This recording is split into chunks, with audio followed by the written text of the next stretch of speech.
The shuttle docked with a soft hum, and 7-year-old Lily Bennett pressed her face against the window. Outside, the massive space station called Nexus Prime stretched in every direction. Lights blinked from thousands of windows. Ships of all shapes and sizes moved through the darkness like fireflies. Lily had never seen anything so big in her entire life. "Come on, sweetheart," her father said. Commander Ben Harris took her hand and guided her toward the exit.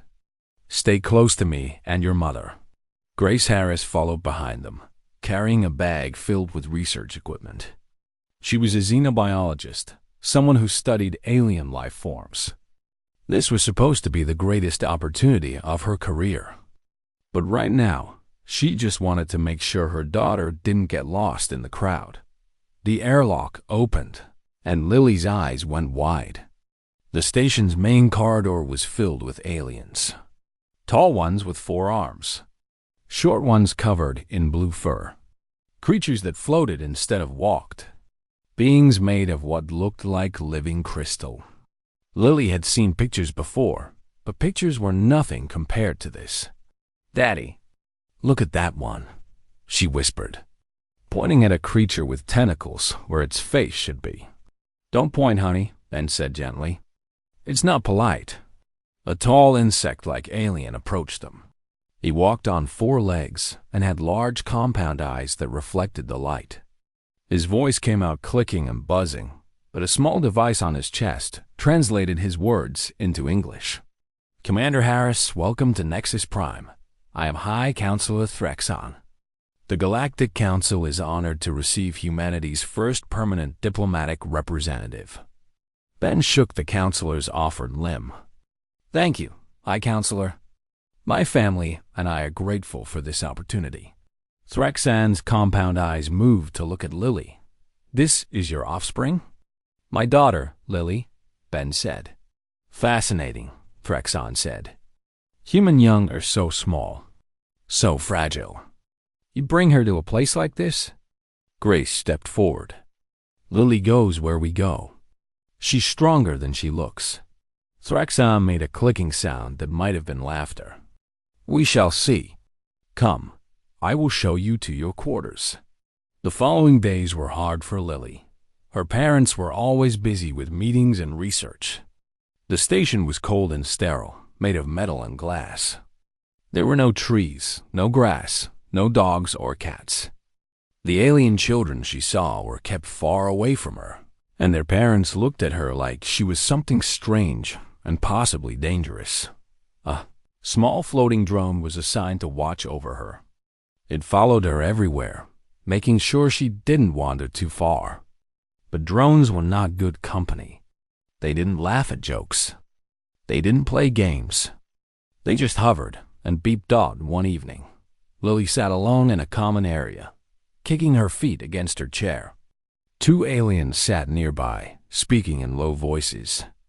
Their translation devices were turned on, and Lily could understand every word. "Did you hear?" one of them said. It was a creature covered in gray scales with a long neck. "They're increasing security around Sector 12 again." The other alien, a short being with too many eyes, shuddered. "Because of the beast?" "Yes, Varth the Eternal. They say he's been restless lately, breaking his chains, burning through the walls." Lily's ears perked up. "A beast? With chains and fire?" 500 years in that cage," the gray one continued. 500 years, and he's still as deadly as the day they captured him. Anyone who enters his chamber dies.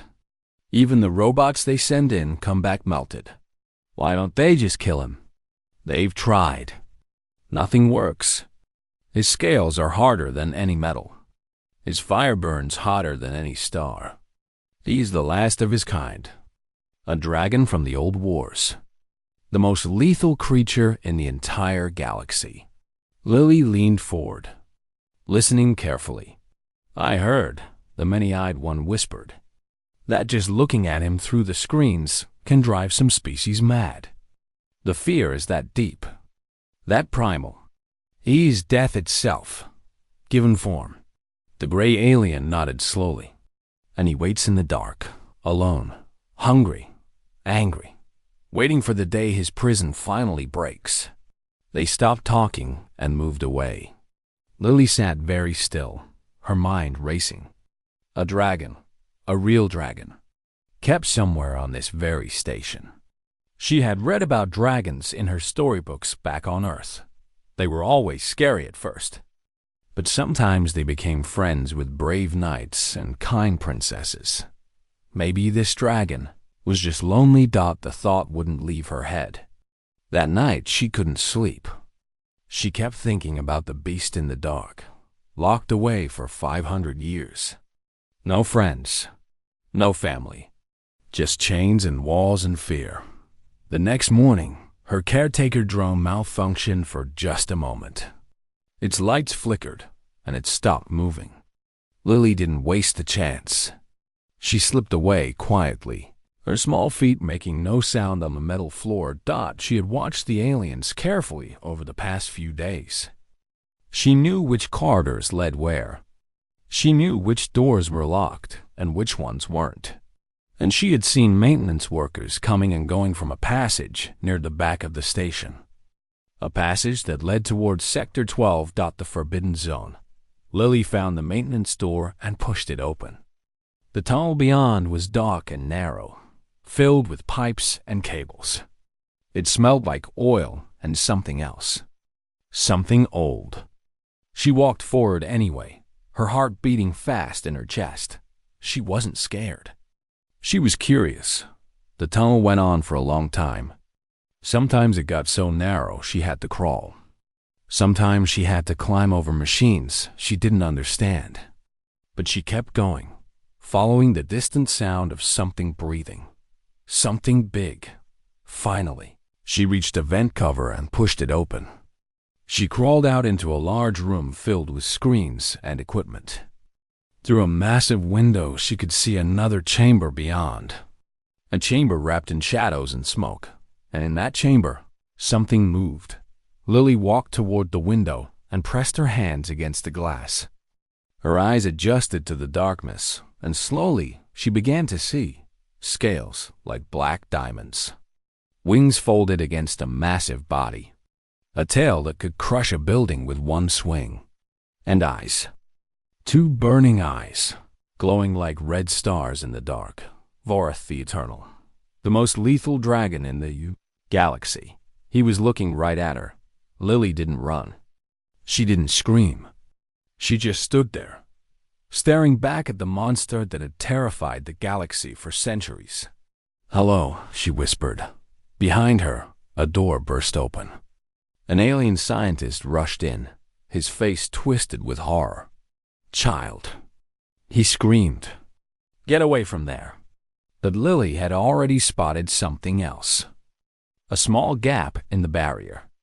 A hole meant for tiny repair drones. A hole just big enough for a 7-year-old girl. Before anyone could stop her, she was already crawling through. Dr. Xenix had studied Vorith the Eternal for 40 years. He had watched from behind safety glass as the dragon melted through reinforced walls. He had seen the recordings of soldiers reduced to ash in seconds. He had read the reports of entire fleets destroyed by this single creature before it was finally captured and caged. In all his years, he had never felt fear like this. "Stop!" he screamed, his 3-fingered hands slamming against the glass. "Someone help! There's a child in the containment area." But Lily was already through the gap. She stood up on the other side of the barrier and brushed the dust from her dress. The air here was different, hotter. It smelled like smoke and something ancient, like old books left too long in the sun. The chamber was enormous. The ceiling disappeared into darkness above. The walls were covered in scratch marks and burn scars, evidence of Varath's rage over the centuries. Broken chains lay scattered across the floor, each link as thick as Lily's entire body. And there, in the center of it all, was the dragon. Vorith was bigger than anything Lily had ever seen. His body was longer than her family's house back on Earth. His scales were black as midnight, each one reflecting the faint red glow from his eyes. His wings were folded against his sides, but even folded, they seemed to fill half the chamber. Smoke curled from his nostrils with every breath. He had been lying down when she entered. Now, slowly, he rose. The ground shook under his weight. His claws scraped against the metal floor, leaving deep grooves. His neck stretched up until his head nearly touched the ceiling. When he opened his mouth, Lily could see rows of teeth, each one longer than her arm, each one sharp enough to cut through anything. Behind the glass, Dr. Xenix fell to his knees. "She's dead," he whispered. "The child is dead." Alarms began to sound throughout the station. Red lights flashed. Doors locked automatically. Within minutes, security forces would arrive. But they all knew it wouldn't matter. Nothing could save someone inside Varath's chamber. Nothing ever had Dot in the council chambers. High Counselor Threxon received the alert. His compound eyes widened in horror. "A human child?" He repeated. "Inside the containment area?" "Yes, High Counselor," his assistant confirmed. "The offspring of Commander Harris." Threxon's legs went weak. This was a disaster. If a human child died on his station, killed by a creature under his watch, the diplomatic consequences would be severe. Humanity might declare war. Or worse, they might leave the galactic community forever. "Get her parents," he ordered. "Get everyone. Now." Ben and Grace Harris were pulled from their meeting without explanation. They were rushed through corridors, past frightened aliens, towards Sector 12. Grace's heart pounded so hard she could barely breathe. Ben's face had gone completely white. What happened? He demanded. "Where's my daughter?" No one answered. They didn't have to. When Ben and Grace reached the observation room, they saw for themselves. Through the massive window, they could see the chamber. They could see the dragon, standing at his full terrible height. And they could see their little girl, so small and fragile, standing right in front of the beast. Grace screamed. Ben tried to run forward, but security officers held him back. "Let me go," he shouted. "That's my daughter in there." "Commander Harris, you cannot enter," High Counselor Threxon said, arriving behind them. "Any movement, any attempt at rescue, will trigger the creature's hunting instincts. Your daughter's only chance is if she remains perfectly still." "Her only chance?" Grace grabbed the counselor's arm. "You have to do something. Send in soldiers. Use weapons. Something." "There is nothing we can do," Threxon said, and his voice was heavy with genuine sorrow. "Morath has killed everything that has ever entered that chamber. Warriors, robots, even creatures larger than himself. Your child is beyond our help." Inside the chamber, Lily didn't know about the chaos happening behind the glass. She didn't see her parents screaming. She didn't hear the alarms. All she saw was the dragon. Varath lowered his head toward her. His breath washed over her like a hot wind. His eyes, those burning red eyes, stared directly into hers. Up close, she could see the scars on his face. Old wounds that had healed badly. Marks left by chains and weapons over centuries of captivity. Any other creature would have run. Any other creature would have been frozen with terror. But Lily was not any other creature. She was a 7-year-old human girl who had grown up reading stories about dragons. In those stories, dragons were always scary at first. But if you were brave enough, if you were kind enough, they could become the greatest friends in the whole world. Varath's jaws opened wider. Fire glowed at the back of his throat, ready to burst forth and turn this tiny intruder to ash. Lily looked at his scars. She looked at his ancient, weary eyes. She saw something that the aliens had never seen. Something hidden beneath all that rage and fire and death, pain. "You look sad," she said softly. The fire in Varath's throat flickered. "Are you lonely?" Lily asked. I get lonely too sometimes. Especially here. There's no one to play with. Varath's eyes narrowed. His nostrils flared. But he didn't attack. Not yet. I don't have many friends here, Lily continued. Mommy and Daddy are always busy. The other kids are scared of me. I don't know why. I'm not scary at all. She took a small step closer. Behind the glass, Grace buried her face in Ben's chest. She couldn't watch. My name is Lily, the girl said, looking up at the most dangerous creature in the galaxy. What's your name? Vorath stared at her. 500 years of imprisonment. 500 years of being treated like a monster. 500 years since anyone had spoken to him like he was something more than a beast to be feared and contained. And now this.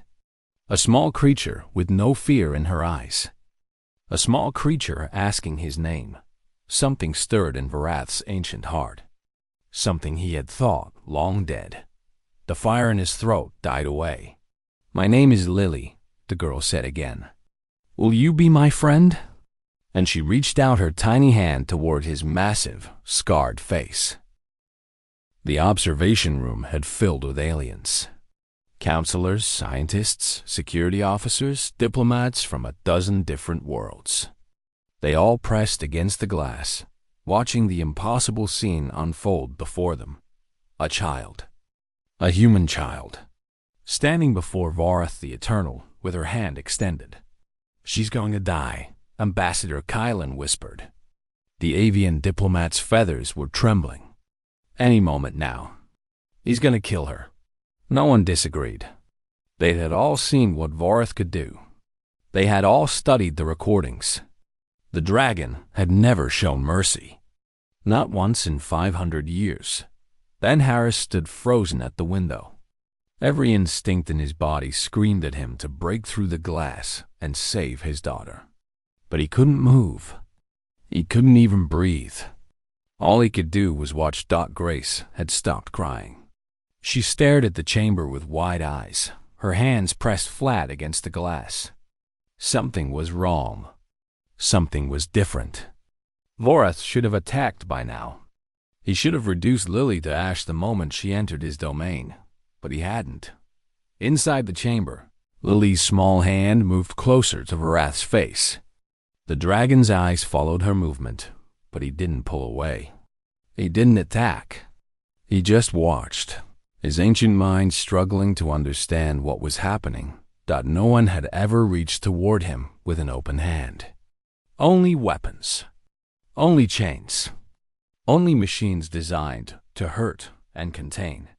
But this child held nothing. She wanted nothing from him except connection. Lily's fingers touched his snout. His scales were warm, rough, like touching heated stone, but not unpleasant. Lily smiled and pressed her palm flat against his face. Your scales are so pretty, she said. Like black diamonds. I saw black diamonds once in a museum. Mommy took me. They were behind glass so you couldn't touch them. But you're not behind glass. Not really. Varath's eyes closed halfway. The tension in his massive body began to ease. The smoke from his nostrils slowed and softened. You've been alone for a long time, haven't you? Lily asked. I can tell. You have the same look my grandma had after Grandpa died. She was alone for 3 years. She was really sad. But then we moved closer to her, and she wasn't sad anymore. Because she had us. She stroked his scales gently, the way she had seen her father stroke their dog back on Earth. I'm sorry you've been alone, she said. That's not fair. No one should be alone for that long. And then, standing on her toes, Lily leaned forward and placed a small kiss on Varath's snout. The entire observation room went silent. High Counselor Thraxon's legs gave out. He collapsed against the console, his compound eyes fixed on the scene before him. Ambassador Kylan's beak hung open, unable to form words. Dr. Zenix dropped his datapad, and it clattered to the floor unnoticed. Inside the chamber, Vareth the Eternal stood perfectly still. This tiny creature had just done something that no being had done in centuries. She had shown him kindness. Simple, pure, unconditional kindness. A sound emerged from his throat. Not a roar. Not a growl. Something softer. Something that vibrated through the chamber like distant thunder rolling over mountains. It was a sound that none of the watching aliens had ever heard before. Vareth was purring. The massive dragon slowly lowered himself back to the ground. His legs folded beneath him. His great head came down until it rested on the floor, right at Lily's feet.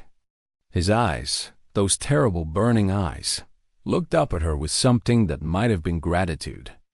"Good boy," Lily said, patting his snout. "See? I knew you were nice." Grace let out a sob of relief, then pulled her close, tears streaming down his face. Their daughter was alive. Not just alive. She had done the impossible. "This cannot be happening," Threxon said, his voice barely a whisper. "This cannot be real." "But it is," Dr. Zenix replied, picking up his datapad with shaking hands. "I'm recording everything. Heart rate, brain activity, body temperature. The creature's vital signs are changing. He's becoming calm, peaceful. I've never seen readings like this." Ambassador Kylan stepped closer to the glass. "In all my years on this station, I have watched hundreds try to approach Vareth. Warriors, scientists, even machines designed specifically to survive his fire. They all failed. They all died. And now a human child walks in and pets him like a common house animal. What are humans?" Threxan asked, turning to look at Ben and Grace. "What are you people?" Ben wiped his eyes. "We're just parents who love our daughter." "No," the counselor said. "There is something more. Something different about your species. We brought you into the galactic community because you seemed harmless, unremarkable. Just another primitive species from a small planet. But this," he gestured at the chamber, "this is not unremarkable." Inside the chamber, Lily had sat down on the floor. She leaned her back against Varath's massive head, as if he were nothing more than a large pillow. The dragon's eyes were fully closed now. The smoke had stopped entirely. He looked more peaceful than he had in 500 years. "Do you want to hear a story?" Lily asked him. "I know lots of stories. Mommy reads them to me every night. My favorite is about a princess who lived in a tower. She had really long hair, and there was a mean witch. But in the end, everything was okay, because the princess found someone who loved her." Vareth made a low rumbling sound, and Lily giggled. "I think that means yes," she said. She began to tell the story, her small voice filling the ancient chamber. And the most lethal creature in the galaxy listened quietly, content for the first time in centuries to simply be near another living being. Outside the glass, the aliens watched in stunned silence. They had feared this creature for generations. They had built entire weapon systems designed to contain him. They had spent fortunes keeping him locked away from the rest of the universe. And all along, all he had needed was a friend. "What do we do now?" Ambassador Kylan asked. No one had an answer. Nothing in their history, nothing in their science, nothing in their understanding of the universe had prepared them for this moment. A human child had kissed a dragon, and the dragon had kissed her back. The emergency council session began within the hour. Representatives from every major species gathered in the great chamber, their voices rising in argument and confusion. High Counselor Threxon stood at the center, trying to maintain order. But even his authority was being tested. "The child must be removed immediately," declared General Voss, a hulking reptilian warrior. "The Wrath's calmness is temporary. A trick. The moment we let our guard down, he will strike." "And how do you propose we remove her?" Dr. Zenix asked. Every attempt to enter that chamber has resulted in death. Do you want to be the first to try now? Send in armed soldiers. Stun the beast. Extract the child.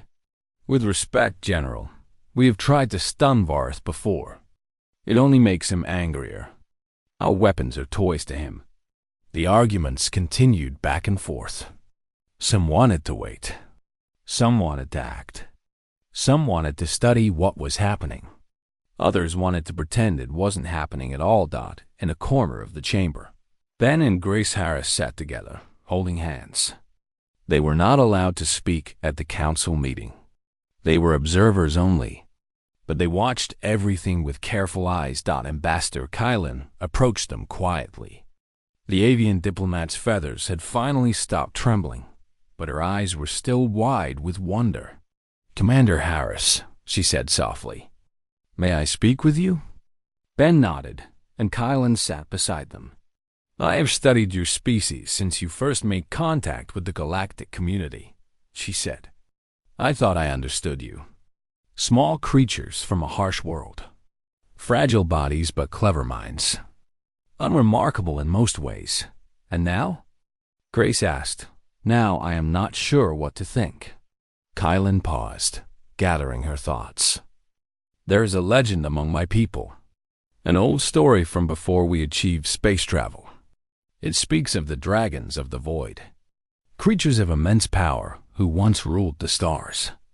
They were bonded to caretakers, living beings who formed connections with them, calming their rage, channeling their strength. What happened to the caretakers?" Ben asked. "They died out, or so we believed. The dragons who survived their loss went mad with grief. They destroyed everything in their path until they were hunted to extinction. All except one. Varth," Grace said. "Yes, Vorith the Eternal. The last of his kind. We captured him after he destroyed the 8th Fleet. We thought he was simply a monster, a force of nature that could not be reasoned with. But what if we were wrong?" Kylan leaned closer. "What if he was simply mourning, grieving for a companion that was taken from him thousands of years ago?" Grace thought about this. As a xenobiologist, she understood the power of social bonds. Many Earth species form deep connections with others. Elephants grieved their dead. Wolves mated for life. Dogs bonded with humans so completely that they could die of loneliness without them. "You think Lily has become his caretaker," she said. "I think your daughter has done something that no one has managed in 500 years, Kylan replied. "She has reached him, truly reached him, not with weapons or cages, with kindness." On the main screen of the council chamber, the live feed from Varath's containment area continued to play. Lily was still talking to the dragon, telling him stories about Earth, about her school, about her pet dog named Biscuit, about the time she fell off her bicycle and scraped her knee. Varth listened to every word. His great eyes followed her movements. His tail curled protectively around where she sat. When she laughed, his rumbling purr grew louder. When she yawned, he lowered his wings slightly, creating shade for her. "This is unbelievable," General Voss growled. "The beast is acting like a nursemaid." "Perhaps," Dr. Zenek said, studying his datapad. "That is exactly what he was always meant to be." The hours passed. Lily grew tired. She curled up against Varath's warm scales and closed her eyes. Within minutes, she was asleep, her small body rising and falling with peaceful breaths. High Counselor Threxan ordered a recovery attempt. A team of specialists in protective gear entered the chamber through the main door. They moved slowly, carefully, their weapons powered down but ready. Varath's eyes snapped open. The team froze. The dragon lifted his head, his gaze fixed on the intruders. Fire began to glow at the back of his throat. His wings shifted, and for a terrible moment, everyone thought he was about to attack. But then he looked down at Lily, sleeping peacefully against his side, and instead of attacking, he simply moved. His massive body shifted, placing himself between the child and the recovery team. His wing extended over her like a protective shield. He didn't roar. He didn't burn. He simply stood guard. "He's protecting her," Dr. Zenix whispered, his voice filled with awe. "He sees her as his to protect." The recovery team retreated immediately. There would be no extraction. Not while Vorath saw Lily as someone under his care. Grace stood up suddenly. "Let me talk to him." The council turned to look at her. "I'm her mother," Grace continued. "If he's protecting my daughter, maybe he'll accept me too. Let me try." "This is madness," General Voss said. "You'll be killed." "Maybe, but I won't leave my daughter in there alone. And I won't let you hurt that creature trying to get her out. Not when he's clearly not the monster you all thought he was." Threxon studied her for a long moment. Then, slowly, he nodded. "Very well, Dr. Harris. We will open the door. But understand that we cannot help you once you're inside." Grace looked at her husband. Ben took her hands in his. "I should go," he said. "I'm her father." "And I'm a xenobiologist," Grace replied. "I've spent my life studying creatures, understanding them. Let me do what I do best." She kissed him gently, then turned and walked toward the door that led to the dragon's chamber. The council watched in silence. As she stepped inside, Varath's eyes fixed on her immediately. The fire in his throat flickered to life. His protective stance over Lily tightened. Grace stopped walking. She held up her empty hands. "Hello," she said softly. "My name is Grace. I'm Lily's mother. Thank you for keeping her safe." The dragon stared at her, ancient eyes searching for any sign of threat. Grace slowly lowered herself to the ground. She sat cross-legged on the cold floor, making herself as small and non-threatening as possible. "I'm not here to take her from you," she said. "I just want to make sure she's okay. That's all any mother wants." For a long, tense moment, nothing happened. Then Varath's fire died away. His wing lifted slightly, and Grace could see her daughter, sleeping peacefully in the protective shadow of a dragon who had finally found something worth protecting. Grace sat with her daughter for 3 hours inside the dragon's chamber. She didn't try to move Lily. She didn't try to approach Vorath directly. She simply sat nearby, talking softly about nothing important. The weather on Earth, her research projects, the garden she had left behind when they moved to Nexus Prime. Vorath watched her the entire time. His ancient eyes studied every movement, every gesture. But he never attacked. The fire in his throat remained dormant. And slowly, almost imperceptibly, the tension in his massive body began to ease. When Lily finally woke up, she was delighted to see her mother. "Mommy," she cried, running over to hug her. "You came to meet my friend." "I did, sweetheart," Grace said, holding her daughter tight. "I wanted to say thank you to him for taking such good care of you." Lily pulled back and smiled. "His name is Vorath. He's really old. Like, really, really old. But he's not scary at all. He's just been alone for a long time." "I know, honey. I know." Back in the observation room, Ben watched his wife and daughter through the glass. Beside him, High Counselor Threxon stood in silence, his compound eyes reflecting the scene before them. "She's extraordinary," Threxon said quietly. "Your wife. Your daughter. Both of them. They're just being themselves," Ben replied. "That's all. Perhaps that is what makes humans so remarkable. You do not try to be extraordinary. You simply are." Ben took a deep breath. Then he did something that surprised even himself.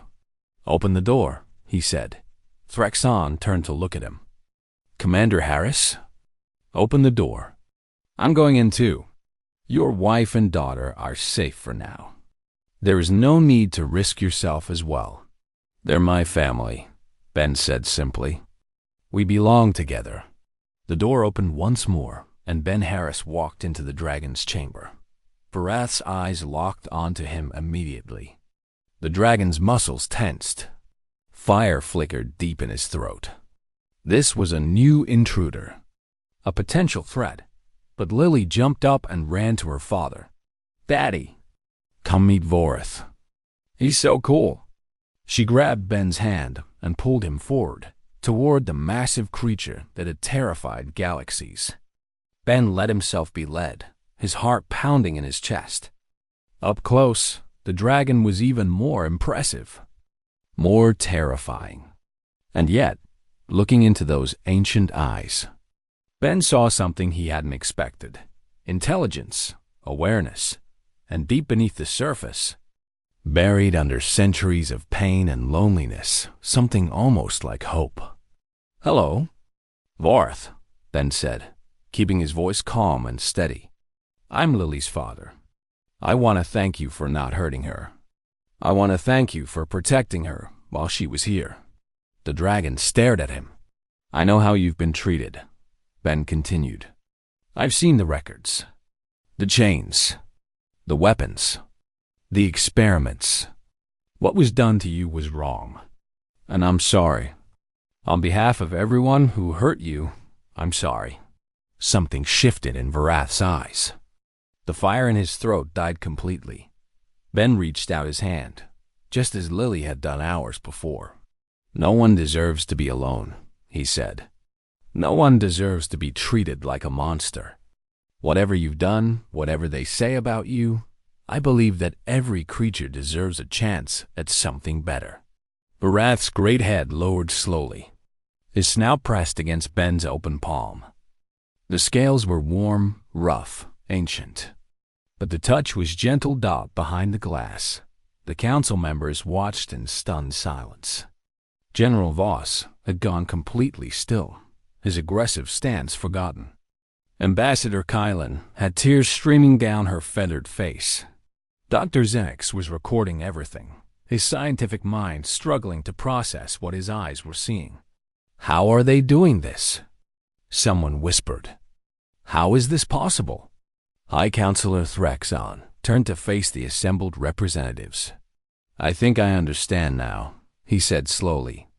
"We have spent centuries studying humans, analyzing their biology, measuring their strength, cataloging their technology, and we concluded that they were unremarkable, average, nothing special." He gestured toward the chamber where Ben, Grace, and Lily now sat together with the dragon. "But we were measuring the wrong things. Humans do not conquer through force. They do not dominate through fear. They connect. They bond. They reach out to other creatures with open hands and open hearts. This is their true strength. This is what makes them dangerous and wonderful at the same time."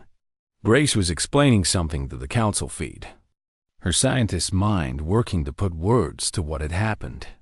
"On Earth," she said, "we evolved alongside predators, wolves, lions, bears, creatures that could have killed us easily. But we didn't just survive them. We befriended them. We turned wolves into dogs. We made allies out of enemies. It's in our nature. We see a creature in pain, and we want to help. We see something alone, and we want to give it company." She looked at Varath, who was allowing Lily to climb onto his back. Fear was never our first response. Curiosity was. Connection was. That's how we survived. That's how we thrived. And that's why my daughter saw a lonely creature where everyone else saw a monster. Lily sat on Varath's back, giggling with joy. The dragon turned his head to look at her, and if a creature without facial expressions could smile, Varath was smiling now. "Can he come home with us?" Lily asked suddenly. "Please, Daddy?" "He doesn't want to stay here anymore. He wants to go somewhere with sunshine and trees." Ben looked at the council members watching through the glass. He knew what he was about to ask was unprecedented, impossible, insane. But then again, so is everything that had happened in the last day. "High Counselor," he said, Humanity formally requests custody of Varth the Eternal. The council chamber erupted into chaos. Arguments flew back and forth. Protests were raised. Concerns were voiced. But in the end, there was only one question that mattered. Can anyone else care for him? Thregzan asked. Can anyone else reach him the way these humans have? No one could answer yes. The vote was held. It was not unanimous, but it was decisive. Varth the Eternal, the most lethal creature in the galaxy, would be released into human custody. The doors of the containment chamber opened wide for the first time in 500 years. Sunlight, artificial but bright, streamed into the darkness. Varth lifted his head, his ancient eyes blinking against the unfamiliar light. Lily slid down from his back and took her father's hand. Then she reached up and took hold of one of Varath's massive claws. Come on, she said. Let's go home. And together, a human family and a dragon walked out of the darkness and into the light. The aliens who watched would never forget that moment. The moment they realized that humans were far more than they had seemed. Not conquerors, not warriors, but something perhaps more powerful. Humans were bridge builders, friends to the friendless, family to those who had none. And in a galaxy full of fear and distrust that made them the most extraordinary species of all.